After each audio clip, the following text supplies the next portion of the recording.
I'd like to welcome you to the November Ag Sector Council seminar titled Modernizing Extension and Advisory Services with Diverse Partners and ICT. My name is Julie McCarty, and I'm a Knowledge Management Specialist with the USAID Bureau for Food Security. And I'll be facilitating today, helping move things along, and moderating the Q&A portion of the event.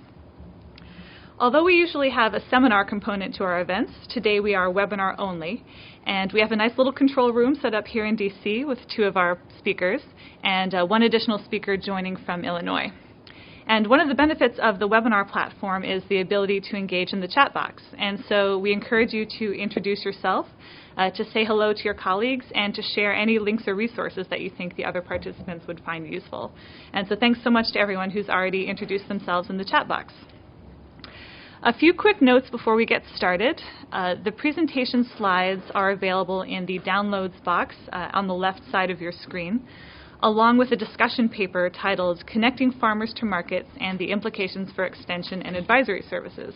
And we'd highly recommend downloading that paper as it will be part of the discussion today. This webinar is being recorded, and we will send you the recording and transcript in an email about a week or so after the event. So don't worry if you have to step away or you miss a portion of it or you'd like to share it with your colleagues later on. It is being recorded, and we'll make sure that you get that recording. If you're interested in tweeting along with the event, please use the Ag Events hashtag that you see there on your screen. We know that some folks are heavy tweeters, and so we're always happy to engage on Twitter as well. Lastly, we have a couple of upcoming AgriLinks events that I just wanted to highlight. Again, if Twitter is your platform of choice, we have an Ask Ag Twitter chat tomorrow, November 13th, focusing on youth in agriculture.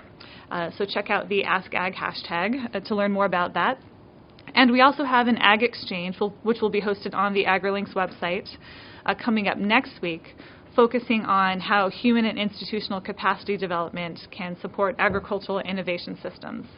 And so that information about the Ag Exchange can be found on the homepage at agrilinks.org. All right, I think it's about time to get started with our content, and so I'd like to quickly introduce our three speakers today. First up will be Andrea Bone, who is the Associate Director for the USAID-funded projects INGENIOUS, which stands for Integrating Gender and Nutrition Within Agriculture Extension, and MIAS, which is Modernizing Extension and Advisory Services. And Andrea is stationed at the University of Illinois, and we'll be happy to have her kick things off today. After Andrea, we will move along to Sean Ferris, who is the Director of Agricultural Livelihoods. Sorry about that. The slides are changing. Hold on one moment, folks, as the slides adjust here. All right. Back to Sean Ferris. He is the Director of Agricultural Livelihoods with Catholic Relief Services, and he is a co-author of the MIAS discussion paper that hopefully you were able to download and that we'll be highlighting today. And then we will move along to Gretchen Villegas, I hope I pronounced that correctly, who is Vice President for International Operations at the National Cooperative Business Association, CLUSA International, or NCBA CLUSA. And Gretchen has just recently settled here in DC after a long career in the field. And so we're excited to have her in the DC area. All right, so to kick us off, I will pass the microphone over to Andrea Bone, who is joining us remotely, and allow her to give her introduction. So Andrea, please take it away. Well, hello everybody. Do I have control of the slides? Wonderful. So today we'll be talking about linking farmers to markets and implications for extension and advisory services. The things we'll be talking about is basically, what is extension? What is it that farmers might want to know? What are their market options? And how do we link those farmers to market options? We'll talk a little bit about new extension models and new trends in agricultural development and extension overall. We will actually skip over the SWOT analysis, realizing that we have a limited amount of time so that we can devote more of the discussion to the conclusions. So, what is extension actually? While there isn't a universally accepted definition, I just want to make sure that all of you are on the same page with me that extension is not just about information dissemination or knowledge transfer. Think about it more as facilitating access of farmers, their organization, and other market actors to knowledge, information, and technologies.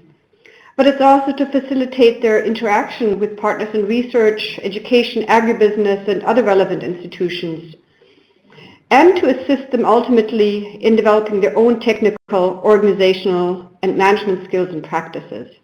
So this is the widely used definition that Ian Christopoulos brought up. But again, there's many definitions out there. Just please, in your thinking, don't limit it to information dissemination. We had the question earlier, what is modern extension? Well, we sort of like to talk about these 7 hallmarks of an effective system or service. First of all, it really needs to be demand-driven. It should be responding to need and bottom-up, be farmer-led, instead of the top-down approaches that are still so prevalent in many places around the world. Ideally, extension services are provided in a decentralized manner. Surely, there do need to be some central functions, but what we're looking at again is that those who provide services are very close to their clients so that they really understand where the needs and opportunities are and tailor the services accordingly. There's a broadening understanding that extension really needs to be market-oriented and to support farming as a business rather than farming as a livelihood, and producing for markets rather than marketing what has been produced. And there's various models of financing extension services, and the big challenge, of course, is how to do that sustainably.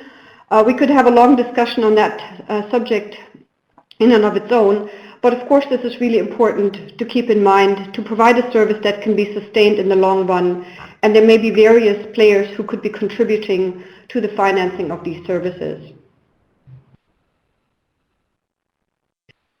Ideally, extension services will be provided by different types of actors. There isn't a one-size-fits-all, and different providers of extension-type services can come from different types of institutions. These could be public service providers, typically the Ministry of Agriculture, civil society organizations, NGOs, or private for-profit entities. We really want to make sure that we reach all farmers, and that particularly gender equity is taken into account. We're very far away from doing that well, but a good extension service will be gender equitable. Information and communication technologies offer new opportunities, and some of it is bringing back the classics such as radio, but you've all heard of multiple new applications coming through phones, from anything from simple phones to smartphones. So these are the 7 hallmarks that we'd like to see in a good modern extension system for it to be effective. Now, we're not going to do an entire conversation on who provides what kind of services, but let me just briefly talk about some of the numbers we see. Government extension has the reputation of being weak in many developing countries, but it's really quite amazing when you think about how many are involved in this. So Kenya is striving towards having 5,000 staff. Ethiopia is targeting having 65,000 staff in the field. They're not quite there yet, but that's the goal. In Bangladesh, there's about 13,500 field staff for crops alone. And in Malawi, in recent years, we counted about 2,500. Now, in terms of ratios, extension staff to farmers, we're talking about a ratio of 1 field agent to 2,500 farmers in many of these countries. In Ethiopia, they'll actually bring the numbers down to 1 extension staff to about 450. And that's closer to the ideal number that we'd like to see. But then there's also extension services provided by NGOs, as mentioned beforehand. The NGOs themselves often are relatively small, although of course there are those that have 100 or more staff, but quite typically they're more in the 10s or 20s. And one of the things that MEAS has really noted in its analysis in the field, that the NGOs actually rely quite heavily on public sector extension staff to implement the work at the field level. The other thing to note about extension is that they do work intensely in small areas and maybe moving on to other areas and other topics. And that's really very much driven by their mission, but also what kind of programs they get funding for. So it's not always as ideally close to the farmers, but rather also driven very much by the funding sources. In the future, we will most certainly rely a lot more on the private sector to provide advisory type services, but in terms of players, the numbers are small. Certain types of private sector companies may have a lot of staff, especially in selling inputs, but we're not at the point yet that we can truly say that those are providing comprehensive extension services, and they may never, because they have a very particular business case that they're following, and they're often highly specialized to specific crops. So the main point here is that there are many different players, and we have many different types of farmers. So there isn't a one-size-fits-all, that's for sure. And farmers are all very diverse. They're very diverse in terms of farm size. Are they located close to markets? What is the physical infrastructure like? Are they subsistence-oriented or are they market-oriented? And on this slide, we merely want to point out one aspect of the diversity among farmers, and that is the farm size.